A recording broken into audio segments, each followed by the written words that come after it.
Good morning, friends. My name is Vikas Kumar, and I am the faculty of Adhyanda Effort Coaching Center. इस pandemic में ये जो coaching है, अभी हम लोग ऑनलाइन क्लासेस के माध्यम से जितने भी आपके सेमेस्टर हैं, अभी करंट में आपका सेकेंड, फोर्थ और सिक्स सेमेस्टर की बैचेज जो है वो ऑनलाइन क्लास के माध्यम से स्टार्ट है। और ये जो वीडियो है, इस वीडियो में हम लोग जो है इलेक्ट्रिकल एंड इंजीनियरिंग जो ब्रांच है, फोर्थ सेम का जो डबल ई या बोल लीजिए triple E, electrical and electronics engineering या इलेक्ट्रिकल इंजीनियरिंग जो ब्रांच है, उसका एक पेपर के बारे में कुछ बेसिक फंडामेंटल जो है वो डिस्कस करेंगे। And that paper is actually network theory. लेकिन इससे पहले कुछ चीजों को जान लेते हैं। जो आप लोग सबको से मालूम है कि सेकेंड एंड फोर्थ जो सेमेस्टर है, उसमें बच्चों का ऐसा रहता है कि उनको प्रमोट कर दिया जाएगा।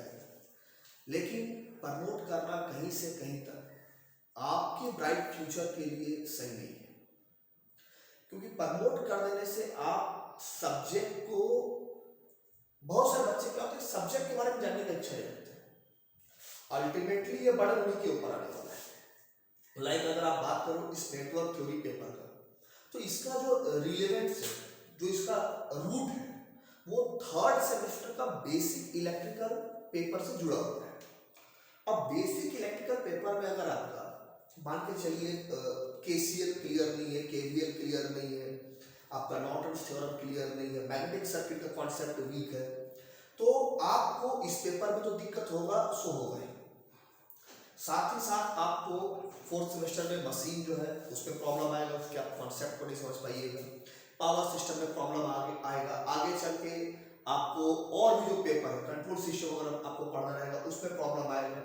आपका बेसिक इलेक्ट्रॉनिक्स इंजीनियरिंग जो था थर्ड सेमेस्टर में, वो अगर आपका फंडामेंटल वहाँ अगर क्लियर नहीं है तो आपको एनालॉग इलेक्ट्रॉनिक्स में दिक्कत आएगा, डिजिटल इलेक्ट्रॉनिक्स में प्रॉब्लम आएगा, आगे चल के पावर इलेक्ट्रॉनिक्स में प्रॉब्लम आएगा, इवन बहुत जगह पावर सिस्टम में भी आपको प्रॉब्लम आएगा चीज़ों को समझने में। अगर आप मैथ्स जो है वो सही से नहीं रीड किए, स्टडी नहीं किए, उसको सही से कॉन्सेप्ट क्लियर नहीं मैथमेटिक्स के, बहुत सारे खासतौर से लैप्लास वगैरह, डिफरेंशियल कैलकुलस वगैरह का अगर आपका कॉन्सेप्ट प्रॉपर क्लियर नहीं है, then you will have to face the problem in lots of subject like network theory। ये इसमें एक पूरा सब चैप्टर ही है जो लैप्लास पे डिपेंडेंट है, तो आपको वो प्रॉब्लम पड़ जाएगा। यहाँ आपको उसके न्यूमेरिकल्स नहीं बनेंगे, कॉन्सेप्ट क्लियर नहीं होगा, समझ में दिक्कत हो जाएगा। इन अ सिमिलर वे आपको मशीन में भी प्रॉब्लम होगा, इन अ सिमिलर वे आपको पावर सिस्टम में प्रॉब्लम होगा, आपको डिफरेंशियल कैलकुलस और कोऑर्डिनेट ज्योमेट्री का कॉन्सेप्ट अगर वहाँ क्लियर नहीं है मैथमेटिक्स के अंदर, तो आपको काफी प्रॉब्लम फंसेगा। Not even electrical branch, in the same way आपको इलेक्ट्रॉनिक्स ब्रांच में प्रॉब्लम जाएगा, मैकेनिकल ब्रांच में प्रॉब्लम जाएगा, सिविल में प्रॉब्लम जाएगा। यानी ये जितने भी आपके ब्रांचेज हैं, ये सब के सब ब्रांचेस कहीं ना कहीं आप अगर देखिएगा, आपका फर्स्ट से सेकंड, सेकंड से थर्ड, थर्ड से फोर्थ, इस तरह से ये रिलेटिवली जुड़ा हुआ है। आपका अगर फिजिक्स का कॉन्सेप्ट प्रॉपर नहीं है तो आपको आने वाले टाइम में जो आप बेसिक इलेक्ट्रिकल इंजीनियरिंग पढ़े होंगे वहाँ प्रॉब्लम फंसेगा, वेक्टर समझ नहीं आएगा, आपको अलजेब्रा समझ नहीं आएगा, तो दिक्कत है।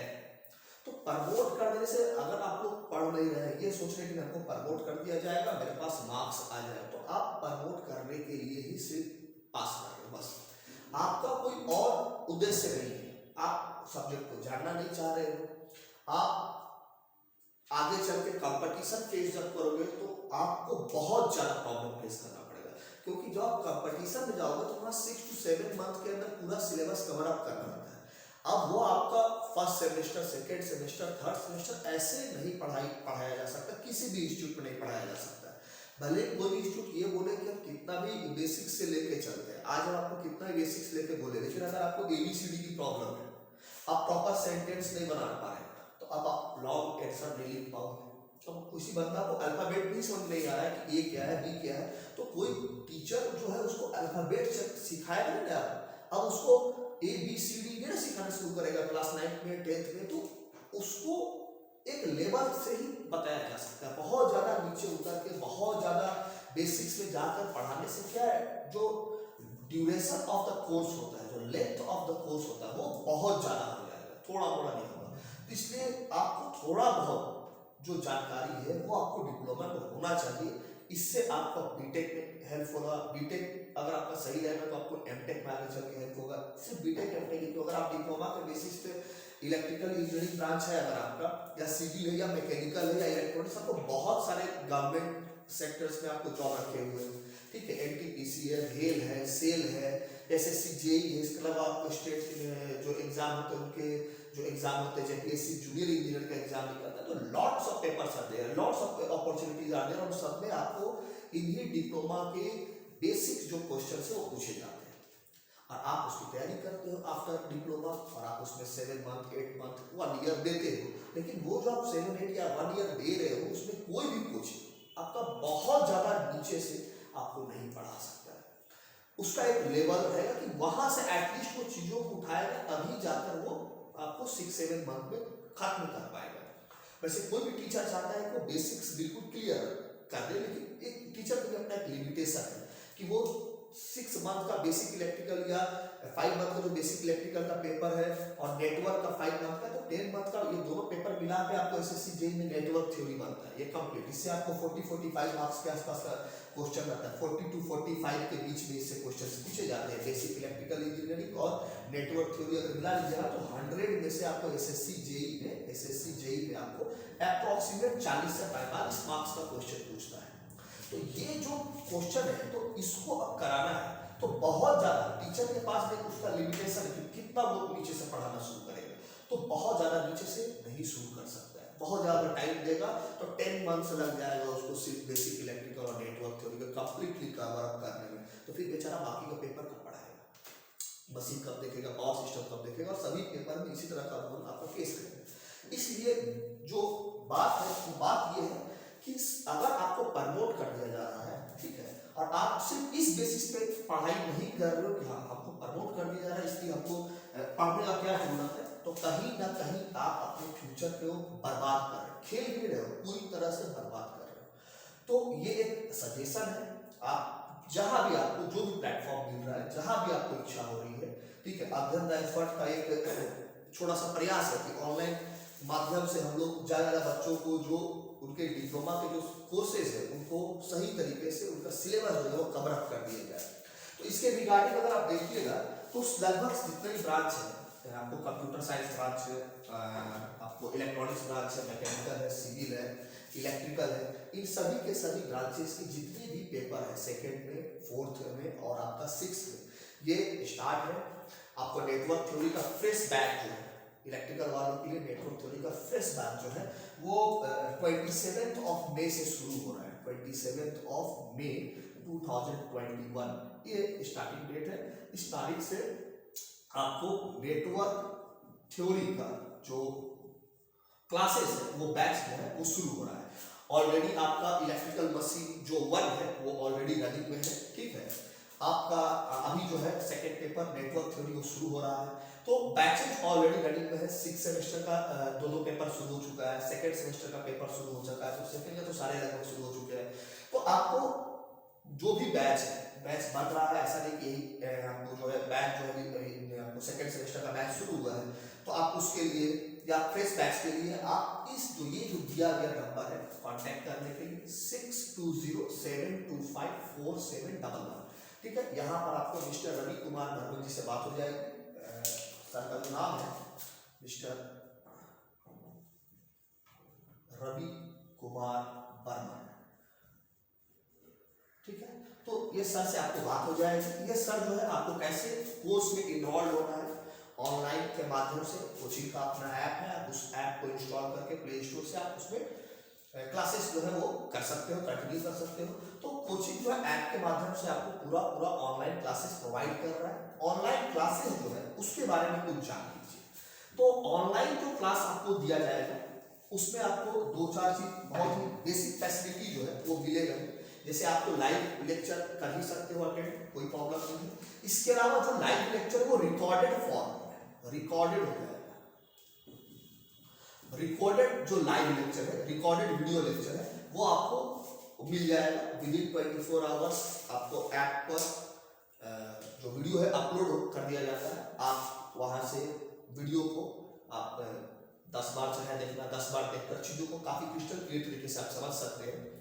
जो भी लाइव क्लासेस होते हैं उसी का रिकॉर्डेड वीडियो आपको मिल जाएगा। इसके अलावा आपको जो पीडीएफ नोट्स है, जो भी सब्जेक्ट का क्लास चल रहा है उसका आपको नोट्स जो है वो पीडीएफ फॉर्म में अवेलेबल होगा, जहां से आप प्रॉपर तरीके से नोट्स जो है वो अवेल कर पाएंगे। आप उस नोट्स को बना लीजिए, ठीक है। इसके अलावा जो है आपका टेस्ट जो है दोनों एमसीक्यूज और आपका सब्जेक्टिव, ये दोनों तरीके का टेस्ट जो है आपको ऑर्गेनाइज किया जाता है, तो आपको टेस्ट मिल जाएगा, ठीक है। तो ये कुछ बेसिक फैसिलिटी है जो आपको मिलेगा। आपको आपके जो भी क्लास होगा उसमें आप जाइएगा, स्टडी मटेरियल सेक्शन में आपको पूरा कंप्लीट नोट्स मिल जाएगा। इसके अलावा यूट्यूब में जो भी इंफॉर्मेटिव वीडियोस वगैरह आते रहते हैं टाइम टू टाइम, उसका सारा का सारा लिंक आपको उस ऐप में मिल जाएगा। तो ये जो भी कोचिंग में आपको इनरोल कैसे होना है, तो इस नंबर पर आप कॉल करके मिस्टर रवि कुमार वर्मा मिलेंगे, उनसे आप संपर्क करके कि सर हम किस तरह से जो ऑनलाइन कोर्स है उसको अवेल कर सकते हैं, ठीक है। अब हाँ, इस पूरे चीज के लिए आपको देना कितना पैसा होगा, तो देखिए बहुत ही रिजनेबल बोल लीजिए। कोचिंग जो है आपको 80% से डिस्काउंट दे दिया है। जहां आपको पहले बहुत ज़्यादा फीस लगता था, 2000-3000 पर पेपर लग जाता था, अब आपको जो है ये मात्र आपको 399 रुपीज पर कोर्स, मतलब सिर्फ 399 रुपए में आप जो है कोर्स को अवेल कर पाओगे। काफी ज्यादा हेवी डिस्काउंट दिया गया है आपको। बहुत सारे बच्चे जो है ऑलरेडी इसका बेनिफिट उठा रहे हैं। आपको 399 पर पेपर जो है आपको कहीं भी नहीं मिलेगा। आप 399 पर पेपर में आप कोर्स को अवेल कर सकते हैं। और जो अध्ययन का इतिहास है, हिस्ट्री है, तो देखिए अध्ययन जो है ये झारखंड का पहला इंस्टीट्यूट है, जो सबसे ओल्डेस्ट इंस्टीट्यूट है। अप्रॉक्सीमेट 12 to 14 ईयर्स के आसपास इसको हो गया, ठीक है। 12-14 साल से हम लोग स्पीड में इसमें आपको जो भी फैकल्टी मिलेंगे, आपको 8 ईयर्स, 10 ईयर्स, 15 ईयर्स के एक्सपीरियंस वाले फैकल्टीज मिलेंगे। तो इतना एक्सपीरियंस फैकल्टीज से आप किसी भी तरह के कोर्स को पढ़ोगे, ऐसा नहीं है। इंडिविजुअल आपको फैकल्टी मिलते हैं, उस सब्जेक्ट के स्पेशलिस्ट जो फैकल्टी रहेंगे, एक्सपर्ट जो रहेंगे, वही आपको लेंगे। जैसे अगर फिजिक्स हो या मैथ हुआ, तो जो जिनको उस फिजिक्स या मैथ को पढ़ाने का 8 साल 10 साल का अनुभव है, वही फैकल्टी जो है आपको इस तरह के पेपर्स को कराते हैं। तो आपको एक एक्सपर्ट फैकल्टी की टीम मिलती है, आपको लाइव वीडियो लेक्चर मिलता है, आपको रिकॉर्डेड वीडियो लेक्चर मिलता है, आपको पीडीएफ नोट्स मिलता है, आपको time to time MCQ questions मिलेंगे। आप ये सॉफ्टवेयर पर होगा, आराम से इसको क्वेश्चंस भी अटेंड कीजिए आपको, और आपको तुरंत आपका रिजल्ट मालूम चल जाएगा, रैंक भी आपको मालूम चल जाएगा क्या आपका रैंक आया है। सब्जेक्टिव क्वेश्चन भी आपको उसमें मिलेंगे, ठीक है, जिनका आपको आंसर लिखकर स्कैन करके आपको डालिएगा। ऐप पर ही सारा का सारा सुविधा मौजूद है, इसलिए आपको कहीं भी और इधर उधर दौड़ने की जरूरत नहीं है। रिकॉर्डेड लेक्चर से सबसे बड़ा जो बेनिफिट होता है उन बच्चों के लिए होता है जो रूरल एरियाज में रहते हैं। कई बार क्या होता है, क्लास का कुछ टाइम है, सपोज दैट मान लेते हैं क्लास 8 बजे चल रही है, 8 बजे AM से मान लेते हैं, उस 9 AM तक क्लास चला हुई। अनफॉर्चुनेटली उस बच्चे का क्या हुआ, इस पर्टिकुलर टाइम में या तो कोई काम आ गया बहुत इंपॉर्टेंट, या नेटवर्क इशू क्रिएट हो गया, मतलब नेटवर्क नहीं रह रहा है या वीक नेटवर्क है, तो उस बच्चे को कुछ ज्यादा टेंशन की बात नहीं है। वो रिकॉर्डेड वीडियो लेक्चर तो एटलीस्ट सुन ही लेगा, बाकी तो फैसिलिटी उसको ऐप में मिलेगा ही एज इट इज। लेकिन रिकॉर्डेड वीडियो लेक्चर जो विद इन 24 आवर्स आपको अपलोड हो जाता है, उस लेक्चर को आराम से सुन सकता है। लेक्चर को सुनने के बाद अगर उसको किसी भी तरह का डाउट हो रहा है, तो नेक्स्ट डे जो भी क्लास होगा उसमें वो लाइव आकर उसको पूछ सकता है, या उसमें बाकायदा आपको चैट बॉक्स सेक्शन दिया गया है, जहां टीचर के साथ आप 1-to-1 कम्युनिकेट कर सकते हैं। आप हैं, हम हैं, बिल्कुल 1-to-1 कम्युनिकेट हो सकता है। तो चैट सेक्शन में आप 1-to-1 कम्युनिकेट कर सकते हैं। किसी भी तरह का कोई भी सूचना रहता है तो ऐप के अंदर नोटिस बोर्ड बना हुआ है, वहां पर आपको हर तरह का जो भी सूचना रहता है, हर तरह का जो भी सूचना रहेगा नोटिस बोर्ड में आपको मिल जाता है। तो कहने का मतलब क्या है कि ऐप के अंदर आपको सारा चीज का फैसिलिटी दे दिया गया है, और ये सब कुछ आप मात्र 399 रुपीज में अवेल कर सकते हो पर कोर्स, ठीक है। तो सेकेंड सेमेस्टर गोइंग ऑन है, फोर्थ गोइंग ऑन है, और आपका 6th तो ऑलरेडी चल ही रहा है। तो जितने भी ब्रांच है उन सबके लिए क्लासेस जो है स्टार्ट है।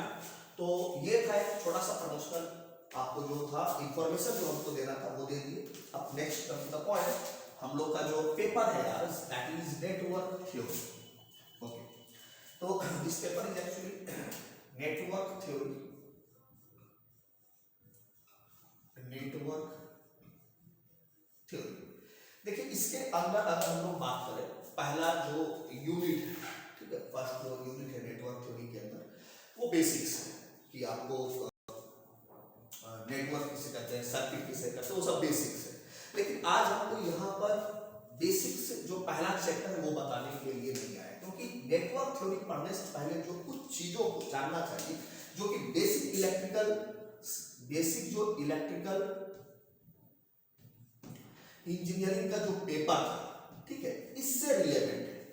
क्योंकि होता क्या है समस्या, इसको अगर पढ़ने जाए तो कुछ कॉन्सेप्ट है जो यहाँ से आएगा, और टाइम टू टाइम तो उसको जब आपका क्लासेस चलेगा तो जहाँ पर जो भी उसका कॉन्सेप्ट का जरूरत पड़ेगा उसको वहाँ डील किया जाता है। लेकिन इसके बावजूद भी कुछ बेसिक्स चीज जो है जो आपको पता होना चाहिए, जिसका कि नेटवर्क थ्योरी में बहुत जगह यूज करना पड़ेगा। तो आज हम लोग कुछ ऐसे ही टॉपिक्स को क्या करेंगे, वार्म अप करेंगे, देखेंगे क्या है नेटवर्क थ्योरी के अंदर, उसका यूज भी है। लाइक अगर आप जैसे थ्योरम्स को अगर हम लोग देख लें तो बेसिक इलेक्ट्रिकल इंजीनियरिंग में आप लोग केसीएल पढ़े, किरचॉफ्स करंट लॉ है, किरचॉफ्स वोल्टेज लॉ है, आप उसके बाद सुपरपोजिशन थ्योरम पढ़े, नॉर्टन थ्योरम पढ़े, थेवेनिन्स थ्योरम पढ़े। तो ये जितने भी आप थ्योरम पढ़े, ठीक है, इन थ्योरम्स का अगर लिमिटेशन आपसे पूछ दिया जाए, ठीक है, कहाँ लगा सकते हो, तो दो तीन चीजें हैं जहां इसको आपको जानना चाहिए। जैसे कि अगर आपको थोड़ा सा एलिमेंट की जानकारी, एलिमेंट, तो एलिमेंट जो है हमारे पास बेसिकली वो दो तरह के हैं, ठीक है, यूनिलेटरल और बाइलेटरल। यूनिलेटरल एलिमेंट किसको बोलेंगे, बाइलेटरल एलिमेंट किसको बोलेंगे। तो देखो यूनिलेटरल जो एलिमेंट होता है जिसमें करंट जो होता है सिर्फ किसी एक डायरेक्शन में आपको फ्लो करने का परमिशन रहता है। लाइक जैसे कि आप डायोड देखो, ठीक है, तो डायोड का ये सिंबल होता है, बेसिक इलेक्ट्रॉनिक्स जो पेपर होगा उसमें आप देखे होंगे, उसमें एक एनोड होता है, एक कैथोड होता है। तो करंट जो होता है, एनोड एक्चुअली पॉजिटिव से कनेक्ट करेंगे और कैथोड को बैटरी के नेगेटिव टर्मिनल से कनेक्ट करेंगे। तो current can flow only from anode to cathode, current सिर्फ और सिर्फ एनोड से कैथोड ही फ्लो कर सकता है, current cathode to anode flow नहीं कर सकता है। तो इस वजह से चूंकि करंट सिर्फ एक ही डायरेक्शन में फ्लो कर रहा है, दैट्स व्हाई दिस डिवाइस और this element is the example of unilateral element. What is unilateral element? Such an element in which current can flow only in one direction. ऐसा element जिसमें कि current सिर्फ और सिर्फ एक ही डायरेक्शन में flow कर सकता है, that element is actually the example of the unilateral element. Okay. अब अगर bilateral element का ऐसा नहीं कि unilateral सिर्फ डायोड ही है, इसके अलावा थायरिस्टर भी है, thyristor is also the example of the unilateral element. This is the symbol of the thyristor. तो थायरिस्टर भी आपको एनोड होता है, कैथोड होता है और एक आपको गेट टर्मिनल होता है। Cathode thyristor, this is called as thyristor. Thyristor is also a unilateral device. Thyristor भी आपको एक ही तरह, एक ही डायरेक्शन में जो है आपको करंट को परमिट करता है। तो हमारे पास बहुत सारे डायोड है, PN diode is also the example of the आपका यूनिलैटरल एलिमेंट। तो यूनिलैटरल एलिमेंट हम लोग समझ लीजिए जिसमें कि करंट सिर्फ एक ही डायरेक्शन में फ्लो कर सकता है। अब आता है बाइलेटरल एलिमेंट। बाइलेटरल एलिमेंट उसको बोलते हैं जिसमें कि करंट दोनों डायरेक्शन में अलाउ रहता है। लाइक रेसिस्टर को, अगर हम रेसिस्टर को देखें, ठीक है, यह रेसिस्टर, तो इसके दो पॉइंट हैं, दो लीड है, मान लेते हैं ये ए है और ये बी है, और ये रेसिस्टेंस का कुछ वैल्यू है, मान लेते हैं आर है। तो इसको जब भी हम लोग सर्किट में लगाएंगे तो इस बात का चिंता, इस बात की फिक्र नहीं करते हैं कि A should be positive, A positive होना चाहिए, ए पॉजिटिव भी रखिए या नेगेटिव रखिए, कोई प्रॉब्लम नहीं है। इसका मतलब current can flow from A to B as well as from B to A. Current दोनों ही डायरेक्शन में फ्लो कर सकता है, ए से बी में फ्लो कर सकता है, बी से ए में फ्लो कर सकता है। इसके जैसा नहीं है कि आपको एनोड को ऑलवेज पॉजिटिव रखिएगा, कैथोड ऑलवेज नेगेटिव रहेगा, then only a current can flow. ऐसा यहाँ कुछ नहीं है। आप ए को पॉजिटिव से कनेक्ट कीजिए बैटरी के या नेगेटिव से कनेक्ट कीजिए, whatever be the polarity of this A, current can flow from A to B और B to A as well. दोनों ही तरफ से करंट क्या हो सकता है, फ्लो कर सकता है। तो this is the bilateral element. It means how can we define the bilateral element? Such an element in which current can flow in both the direction. ऐसा एलिमेंट जिसमें करंट दोनों ही डायरेक्शन में फ्लो करता है, that element is actually known as bilateral element. Okay, तो और भी एग्जांपल इसमें रेसिस्टर के अलावा इंडक्टर है, जैसे आपका ये इंडक्टर है, ये this is the symbol of inductor. Capacitor is also the example of the bilateral element. तो R L and C, resistance, inductor and capacitor is generally the example of the bilateral element. Okay, ये तो था आपका कुछ unilateral bilateral.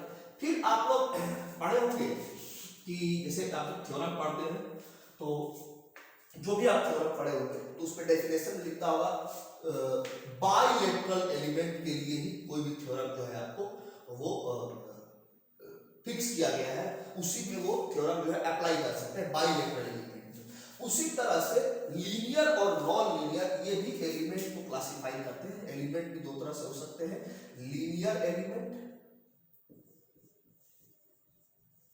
And non linear element. तो linear element किसको बोलेंगे और नॉन लीनियर एलिमेंट किसको बोलेंगे, ये देखते हैं हम लोग। ठीक है, तो सबसे पहले हम लोग देखते हैं लीनियर एलिमेंट किसको बोलते हैं। ठीक है, let me explain. Linear element किसको बोलेंगे, लीनियर एलिमेंट। ठीक है, देखो लीनियर एलिमेंट जो है, जैसे लीनियर फंक्शन किसको बोलते हैं, तो लीनियर फंक्शन आप उस फंक्शन को बोल सकते हैं जो दो लॉज को फॉलो करता है। In a similar way linear element उन्हीं को बोलेंगे जो दो लॉज को फॉलो करेगा। कौन से दो लॉज? तो first one is called as law of superposition, law of superposition, and second is law of homogeneity। ये दोनों के दोनों लॉ को फॉलो करना जरूरी है। ऐसा नहीं कि सिर्फ ऊपर वाला किया, लॉ ऑफ सुपरपोजिशन किया, लेकिन लॉ ऑफ होमोजेनिटी को फॉलो नहीं कर रहा कोई एलिमेंट, तो इन दैट केस वो एलिमेंट लीनियर एलिमेंट नहीं कहलाएगा। फिर से रिपीट कर रहे हैं, लीनियर एलिमेंट होने के लिए दोनों के दोनों लॉ को फॉलो करना बेहद जरूरी है। दोनों में से कोई एक लॉ अगर फॉलो कर रहा है तो उसको लीनियर एलिमेंट नहीं बोलेंगे। Now come to the point कि लॉ ऑफ सुपरपोजिशन क्या है और लॉ ऑफ होमोजेनिटी क्या है। वन बाय वन इस चीज को हम लोग देखते हैं। ठीक है, first of all law of superposition, law of superposition very simple. हम लोग क्या करते हैं, एक डब्बा ले लेते हैं ऐसा। ठीक है, अब ये जो डब्बा है ये एक तरह का सर्किट इसके अंदर फिट किया गया है। अंदर में एक सर्किट है, ये एक तरह का नेटवर्क है। ठीक है, ये बेसिकली क्या है, एक तरह का नेटवर्क है।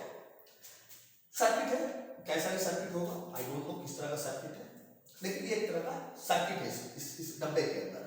और क्या हुआ, इसको एक इनपुट हम लोग कुछ सप्लाई दिए, तो supply in the form of signal, voltage भी अप्लाई करते हैं, दैट इज अ सिग्नल। तो हम लोग यहाँ पर इसको एक सप्लाई दिए इनपुट में, ये इनपुट है, इनपुट में इसको एक सप्लाई दिए x1 and we get the output that is y1। y1 is the output. Okay, तो किसी सर्किट में हमको इनपुट दिए, वो सर्किट हमको कुछ आउटपुट दिया। अब क्या किया, ये इनपुट जो यहाँ x1 दिए हैं इसको बदल दिए। ठीक है, अब हम इसको दूसरा तरह का इनपुट दे रहे हैं, लाइक हम लोग इसको इनपुट दिए x2। अब हम लोग इसको इनपुट क्या दे रहे हैं, x2 दे रहे हैं, तो हमको क्या मिल रहा है, आउटपुट में y2 मिल रहा है। मतलब ये जो नेटवर्क है, अगर इसको x2 सिग्नल आप दे रहे हैं as a input, x2 signal आप अप्लाई कर रहे हैं, तो आपको एज ए आउटपुट क्या मिल रहा है, y2 सिग्नल मिल रहा है। यही इसका मतलब हुआ। अब हम लोग थर्ड स्टेप में क्या किया, ये दोनों सिग्नल को आपस में मिला दिए। ठीक है, x1 प्लस x2 कर दिए। हम काफी आसानी से दो सिग्नल को ऐड कर सकता है। हमारे पास मल्टीप्लेक्सर होता है इलेक्ट्रॉनिक सर्किट में, दोनों सिग्नल एक तरफ से डालो, दूसरी तरफ से दोनों सिग्नल का सम होकर निकलेगा। तो x1 प्लस x2 जो है हम लोग ऐसा कर दिया, आपस में सिग्नल को मिला दिया, या फिर एडर सर्किट है, एडर सर्किट से आप ऐड ऑन कर सकते हैं। x1 प्लस x2 आप एडर सर्किट से ऐड कर दिए सिग्नल से, ठीक है। तो अब आपका ये इनपुट पर क्या हुआ, ये दोनों सिग्नल ऐड ऑन हो गए। आउटपुट पर जो है आपको क्या मिल जाएगा, y1 प्लस y2 अगर मिल जाए, अगर y1 प्लस y2 ये आउटपुट अगर आपको मिल जाए तो बोलेंगे दिस नेटवर्क और this circuit follow the law of superposition. अगर यहां पर दोनों सिग्नल x1 प्लस x2 करने से यहां भी आउटपुट इन दोनों के बराबर, मतलब y1 प्लस y2 बराबर आता है, तो क्या बोलेंगे, this circuit actually follows the law of superposition. ठीक है, अब समझे लॉ ऑफ सुपरपोजिशन क्या है।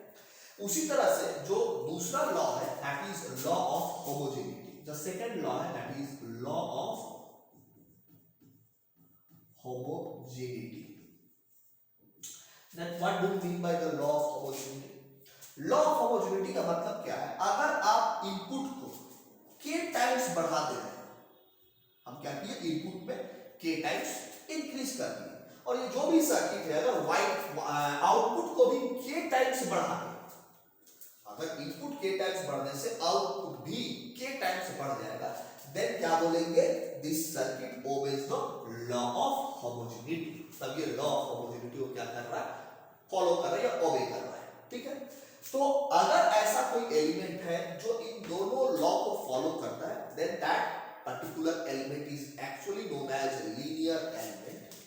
ठीक है, and the example of the linear element is resistor, inductor and capacitor. These are the examples of the linear element. Okay, so what do you mean by the linear element? So those element which follows the law of superposition as well as the law of homogeneity is actually known as linear element, and the example of the linear element is R, L and C. Then what do you mean by the non-linear element? तब non linear element किसको बोलेंगे, तो वो सारे element जो कि law of superposition या law of homogeneity को फॉलो नहीं करते हैं, they are actually known as non linear element. जितने भी आपको डायोड वगैरह थैरिस्टर वगैरह मिलेगा all are the non linear element. ठीक है, तो लीनियर एलिमेंट क्लियर हो गया, नॉन लीनियर एलिमेंट क्लियर हो गया। Now the next term is active and the passive element. What do you mean by active and passive element? ठीक है,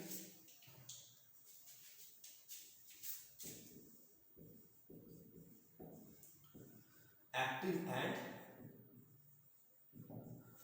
passive element.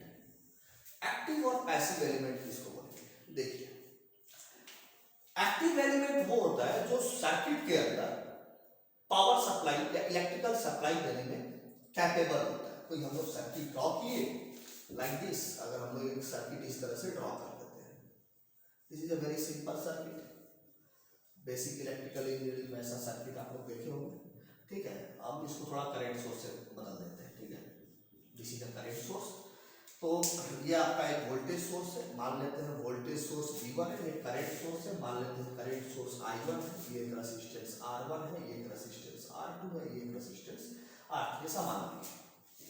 तो अगर इस पे बात करें तो ये जो वोल्टेज है इस सर्किट के अंदर पावर सप्लाई दे सकता है, ये करंट है ये भी इस सर्किट के अंदर पावर सप्लाई दे सकता है, इलेक्ट्रिकल पावर सप्लाई दे सकता है। तो these two elements are actually known as active element. लेकिन अगर इन रेजिस्टेंस को देखें तो ये सर्किट में पावर सप्लाई नहीं दे सकता। अगर इनको हटा दें तो ये अपने दम पर सर्किट में कोई कहां अगर कनेक्ट भी करते हैं तो ये अपने दम पर सर्किट में किसी तरह का करंट फ्लो नहीं करवा सकता, कहीं से पावर सप्लाई नहीं दे सकता।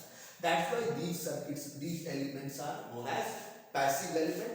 तो एक्टिव एलिमेंट का जो एग्जांपल है वो क्या है, voltage source and current source है, इनको बोलेंगे active element. Those elements which can supply or which have electrical supply या which can supply electrical energy into the circuit, those elements which can supply electrical energy to the circuit is known as active element. एक बार फिर से हम बोल देते हैं, those element which can supply electrical energy to the circuit is actually known as active circuit, whereas passive elements are those elements which are not capable to supply the electrical energy into the circuit. ठीक है, passive element बोलते हैं जो किसी भी तरह का electrical energy को सर्किट में सप्लाई करने के कैपेबल नहीं होते। तो एक्टिव एलिमेंट का एग्जांपल तो ठीक है, इसका एग्जांपल तो हम लोग ले लिए वोल्टेज सोर्स है और करंट सोर्स है। इसका एग्जांपल क्या है, तो रेसिस्टर है, इंडक्टर है, कैपेसिटर है, ये सारे एग्जांपल जो है वो पैसिव एलिमेंट के एग्जांपल होते हैं।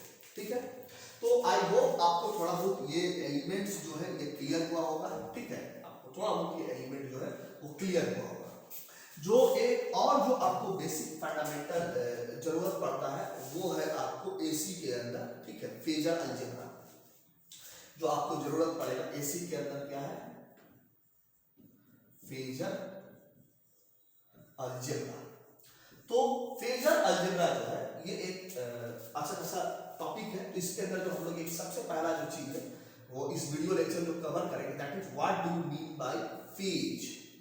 आप फेज से क्या समझते हो? काफी लोगों को पता ही रहता है फेज क्या है। तो टेक्निकल डेफिनेशन बाद में आदमी सीख ही जाता है।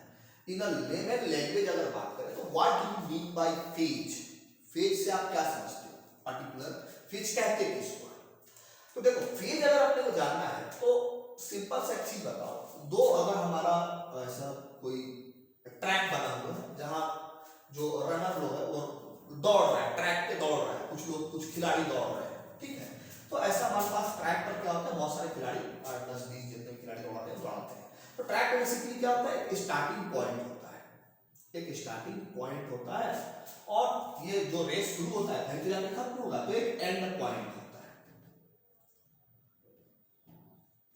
ठीक है, तो स्टार्टिंग पॉइंट से रेस शुरू हुआ और एंड पॉइंट पर रेस एंड हो जाता है, खत्म हो जाता है। इस बीच में अगर तुम खिलाड़ी को अगर हम नाम देते हैं, ए है, बी है, सी है, डी, ऐसे नाम देते हैं, तो अगर इस ट्रैक को कोई देखेगा तो क्या बोलेगा, कुछ रिजल्ट बोल सकता है। जैसे बोल सकता, मान लीजिए ई है तो बोल सकता है कि जो ई है वो सबसे आगे है, जो ए है वो ई से पीछे है। ठीक है, ये बी और डी जो है ये दोनों एक साथ है, ऐसा कुछ जानकारी मिलता है। मतलब कौन खिलाड़ी के बीच में कितना डिफरेंस है, क्या डिफरेंस है, कौन आगे है, कौन पीछे है, कौन साथ में दौड़ रहा है, ये आप इसको देखकर ऑब्जर्व कर सकते हैं। कुछ ऐसा ही ऑब्जर्वेशन फेज के अंदर भी होता है। अब फेज की अगर बात करें हम लोग तो फेज में भी एक तरह का रेस लगा है। ठीक है, लेकिन जैसे ट्रैक पर आप लोग सीधे दौड़ रहे हैं वैसा नहीं होता, ये एक सर्कल में रेस होता है। ऐसा एक सर्कल में रेस होगा और ये सर्कल को हम लोग 2 पाई रेडियन वाला सर्कल बोलते हैं। ठीक है, डिग्री में नाप सकते हैं, 360 डिग्री आएगा, रेडियन नापेंगे तो हमारा 2 पाई रेडियन आएगा। ठीक है, तो इसमें जो है कुछ क्वांटिटी वो रेस लगा रहा है। ठीक है, इसके सेंटर से जब हम बात करें तो कुछ क्वांटिटी जो है रेस लगा रहा है। तो देखो सिर्फ 2 ही तरह के क्वांटिटी जो है रेस लगाई है, सिर्फ 2 तरह का। ठीक है, एक वोल्टेज बिरादरी रहता है और एक करंट बिरादरी रहता है। तो बिरादरी पूरा एक कैटेगरी, वोल्टेज वाला एक कैटेगरी हो सकता है, एक करंट वाला कैटेगरी हो सकता है। ठीक है, तो वोल्टेज वाला कैटेगरी रहेगा तो अगर हम लोग मान लेते हैं वोल्टेज कैटेगरी से एक ही, ठीक है, अकेले पूरा वोल्टेज समाज से एक ही वोल्टेज है, दैट इज V1 और कोई वोल्टेज नहीं। ठीक, तो चूंकि एक ही क्वांटिटी है, वोल्टेज बिरादरी से कितने क्वांटिटी है, सिर्फ एक। करंट बिरादरी से भी कितने क्वांटिटी आया, सिर्फ एक। वोल्टेज बिरादरी से एक क्वांटिटी आया, करंट बिरादरी से एक क्वांटिटी आया। तो ये जो हम लोग लिए, ठीक है, एक एक क्वांटिटी, तो सिंगल फेज कहलाएगा। तो सिंगल फेज सिस्टम में क्या होगा, इस बिरादरी से हमारा एक एक क्वांटिटी लिए, मतलब एक वोल्टेज ले लिए और एक करंट ले लिए। ठीक है, ले बैठ ले बता रहे, बस सिंगल फेज उसको बोलेंगे जिसके अंदर सिर्फ एक ही वाइंडिंग रहेगा, जो जनरेटर है या मोटर जो आप यूज कर रहे हो उस पावर को, तो उसके अंदर सिंगल फेज वाइंडिंग रहेगा, तो सिंगल फेज वो कहलाता है। ठीक है, उतना हम लोग अभी टेक्निकली नहीं जाएंगे, उतना टेक्निकल धीरे धीरे समझ आ जाएगा। ठीक है, फॉर टाइम बिंग स्टार्टिंग के लिए बस ये समझो कि वोल्टेज बिरादरी से हम लोग एक लिए और एक हम लोग करंट बिरादरी से ले लिए, तो एक एक क्वांटिटी हो गया। तो ये जो है मेरा चूंकि एक एक हुआ तो सिंगल फेज कहला गया। ठीक है, अगर हम लोग दो ले लेते वोल्टेज बिरादरी से और दो करंट बिरादरी से भी लेते, ठीक है, तो चूंकि वोल्टेज बिरादरी से कितने हो गए दो, तो ये हो जाता टू फेज सिस्टम हो जाता। फेज को 2-5 लिखते हैं, ऐसे लिख सकते हैं फेज को शॉर्ट में, तो ये मेरा टू फेज सिस्टम हो जाता। अगर हम लोग तीन ले लेते तो थ्री फेज सिस्टम, तीन को वोल्टेज आ जाता भाई, तो थ्री फेज सिस्टम है, तीन को वोल्टेज और तीन को करंट भी रहता, तो तीन वोल्टेज तीन करंट मेरा थ्री फेज सिस्टम कहलाता। तो इट मींस ये सारे जो क्वांटिटी है ये इस सर्कल में क्या कर रहे हैं, रेस लगा रहे हैं। तो समझने में आसानी हो इसलिए हम सिर्फ सिंगल फेज हम लोग देख रहे हैं। ठीक है, तो हम लोग क्या करते हैं, एक वोल्टेज है और एक करंट है और ये 2 पाई रेडियन का सर्कल है, और एक हम लोग यहाँ से स्टार्टिंग हो रहा है, तो हम लोग एक एंड पॉइंट को डिसाइड कर रहे हैं, तो हम लाल मार्कर से ना कोई एंड पॉइंट बना दिया। अब ये दोनों के बीच में इसमें रेस हो रहा है, तो सिर्फ 3 केस पॉसिबल है। ये दोनों एक साथ दौड़े, मतलब कोई आगे नहीं कोई पीछे नहीं, तो जब दोनों एक साथ दौड़ेगा वे V1 एंड I1, जब V1 and I1 are together, जब ये एक साथ है तब इस सिचुएशन को हम लोग क्या बोलते हैं, सेम फेज।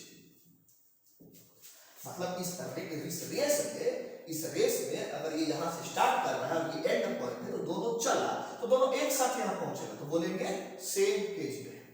सेम फेज मतलब यही वोल्टेज है और यहीं पर हमारा करंट भी है। ठीक है, यहीं पर हमारा करंट भी है।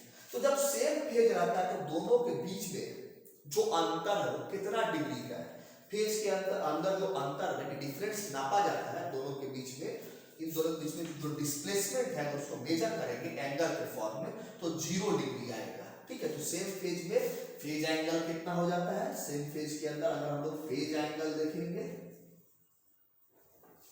तो वो हमारा 0 डिग्री मिलता है। ठीक है, जो दूसरा पॉसिबल केस हो सकता है, जो दूसरा पॉसिबल केस हो सकता है कि ऐसा हो जाए कि अगर ऐसा हो जाए कि ये जो रेस है यहां से यहां पहुंचना है, ठीक है, तो मेरा करंट जो है ये ऐसा हो जाए, दिस इज आवर करंट। ठीक है, अब ये इधर दौड़ रहा है, दोनों इधर से दौड़ रहा है, वोल्टेज और करंट दोनों इस तरफ से दौड़ रहा है एंटी क्लॉकवाइज डायरेक्शन में। तो इस रेड पॉइंट पे पहले कौन पहुंचेगा, तो पहले करंट I1 पहुंचेगा, पहले ये पहुंचेगा, उसके थोड़े देर के बाद V1 पहुंचेगा। तो I1 जो है वो V1 से क्या है, आगे। I1 जो है वो V1 से क्या है, आगे है। कितना डिग्री से आगे है, कितना, इसको हम लोग एंगल नापे तो मान लेते हैं थीटा डिग्री से आगे, कुछ भी हो सकता है 30 डिग्री, 40 डिग्री, 15 डिग्री, 20 डिग्री, तो जितना भी डिग्री से आगे तो थीटा मान लेते हैं। तो I1 जो है वो V1 से आगे है, तो हम लोग आगे वाले को क्या लिखते हैं, लीड।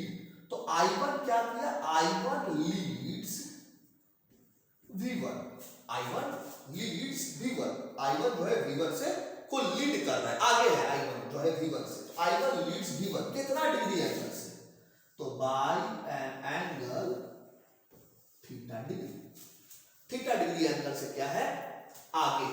ठीक, अब एक और केस भी हो सकता है, और वो केस है कि ये जो I1 है ये आगे नहीं होके पीछे हो, ये जो I1 है ये आगे नहीं होके क्या हो, पीछे हो, ऐसा। तो ये दोनों अगर दौड़े इस तरफ में, तो ये एंगल कितना डिग्री है, थीटा मान लेते हैं। तो ये दोनों अगर दौड़े तो इस लाल निशान पे पहले कौन पहुंचेगा, तो पहले V1 पहुंचेगा, और I1 क्या है, पीछे, किससे, V1 से। ठीक है, तो स्टेटमेंट में क्या लिख सकते हैं, I1 जो है वो पीछे मतलब लैग्स, अंग्रेजी में उसको लैग बोलेंगे, तो I1 lags V1 by an angle theta. I1 जो है वो V1 से क्या है, पीछे है, कितना डिग्री एंगल से, थीटा डिग्री एंगल से।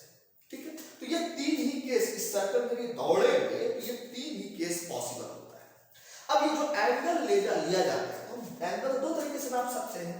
एक मेरा ये I1 अभी यहाँ पर है, तो हम एंगल ये ऐसे नाप सकते हैं, या फिर एंगल को हम चाहें तो इस तरह से भी नाप सकते हैं। दो तरीका है। तो एक V1 से हम चलेंगे एंटी क्लॉकवाइज, ये बड़ा वाला एंगल मिलेगा। एक V1 से चलेंगे क्लॉकवाइज, तो ये छोटा वाला एंगल मिलेगा। V1 रेफरेंस से मान लेते हैं, तो ये छोटा वाला एंगल मिलेगा। तो देखो, जब भी आप एंगल मेजर किया था किसी ना किसी रेफरेंस क्वांटिटी से मेजर करेंगे, तो जनरली वोल्टेज रेफरेंस क्वांटिटी मानेंगे। और एंगल जो है हमेशा जो है वो शॉर्टेस्ट डिस्टेंस वाला ही लेंगे, शॉर्टेस्ट एंगल। तो इन दोनों में सबसे छोटा कौन है, तो ये ब्लैक से जो बनाए हैं थीटा, ये लंबा है, इसलिए इसको नहीं लिया जाता है। ठीक है, इसको नहीं लेंगे। तो यहाँ पर जो V1 से I1 का एंगल मेजर किए, इस डायरेक्शन में मेजर किए हम लोग, तो क्लॉकवाइज डायरेक्शन में। तो लैग का जब भी केस दिखेगा, तुमको कहीं पर भी लैग का केस दिखेगा, तो ये जो थीटा मेजर किया जाता है ये क्लॉकवाइज डायरेक्शन में मेजर किया जाएगा, क्लॉकवाइज डायरेक्शन थीटा। उसी तरह से जब भी लीड का रहेगा, जब भी ऐसा मान लेते हैं ये I1 है यहाँ और ये V1 से मेजर कर रहे हैं, तो ये कैसा एंगल बन रहा है, ये एंटी क्लॉकवाइज डायरेक्शन में। ठीक है, तो एंटी क्लॉकवाइज डायरेक्शन में जब भी मेजरमेंट होगा तो वो लीड होगा।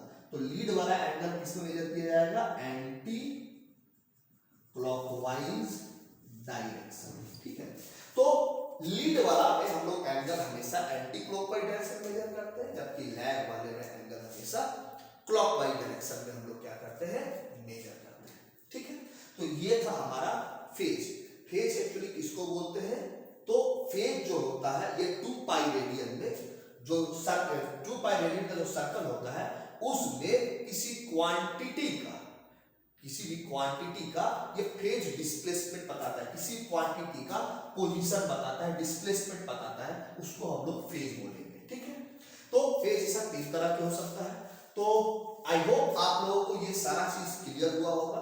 ठीक है, तो आज बेसिक्स के लिए इतना रखते हैं। नेक्स्ट जो क्लास होगा, नेक्स्ट जो वीडियो अपलोड करेंगे, उसमें इससे आगे का चीज जो है वो हम लोग डिस्कस करेंगे।